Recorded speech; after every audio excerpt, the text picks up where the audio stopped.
บายดีทุกคนมีเงินปลาดุกที่ข้าพเจ้าเลี้ยงประมาณ3 เดือน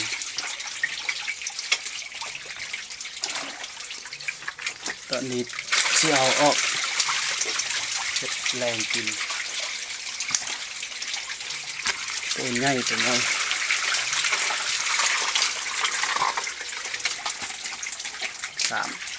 ตัวโล4 ตัวโลเนี่ย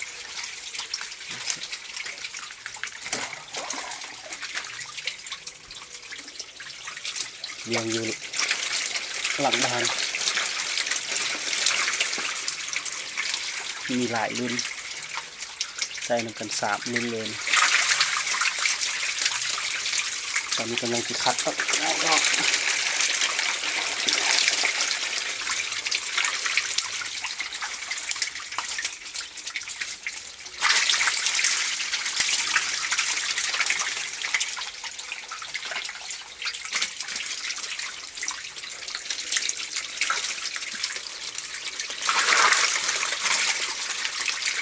สำหรับหัวอาหารก็ถือว่าเปลืองเลยนะ3 เดือนประมาณเป่าเครื่องแต่ว่าเครื่องแก่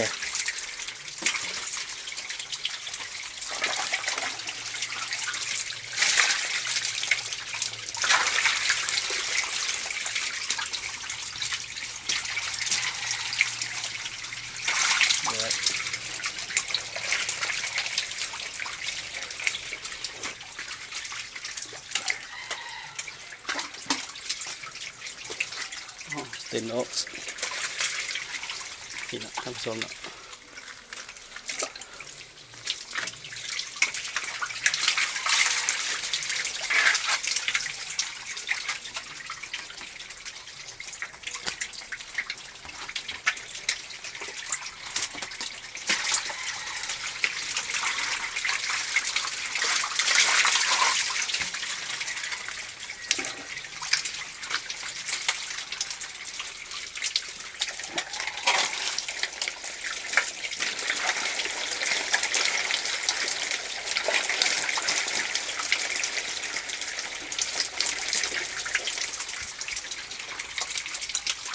เป็นปลาดุกพันธุ์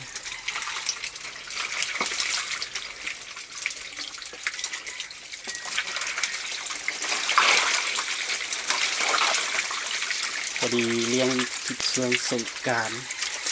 โควิดก็เลยได้ตัวสนุก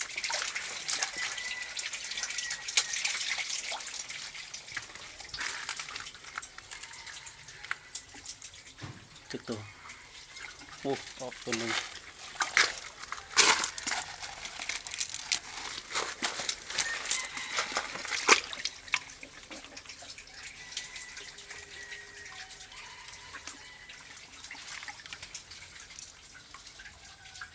2 4 6 7อีกตัวหนึ่ง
8 ตัว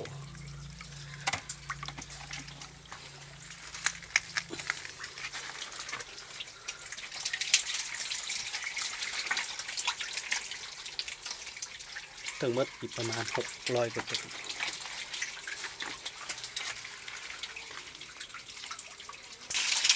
การทำความสะอาด ล้างน้ำล้างเอาน้ำประปาเนี่ยฉีดล้างบ่อล้างอ่างเพื่อให้ขี้ของปลาดุกหรือว่าเศษอาหารต่างๆออกแล้วก็เราจะกินแห้ง2-3 มือต้องได้เปลี่ยนน้ำเท่านี้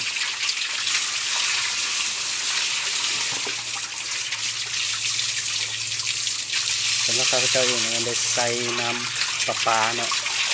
ทำการพักน้ำ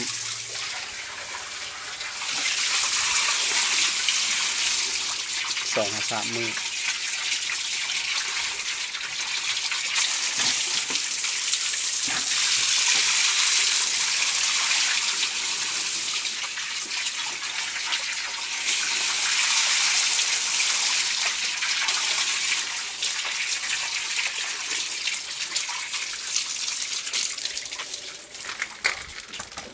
เป็นออก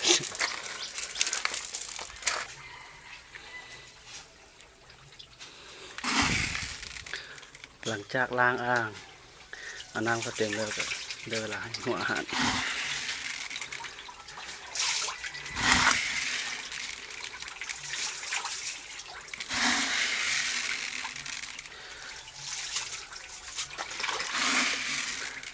ก็เฮียนเลี้ยงเนาะ3 เดือนได้แต่ทำถ้าใครมีวิธีเลี้ยงง่ายแหละที่ให้มันง่ายไปก็บอกเลยเด้อ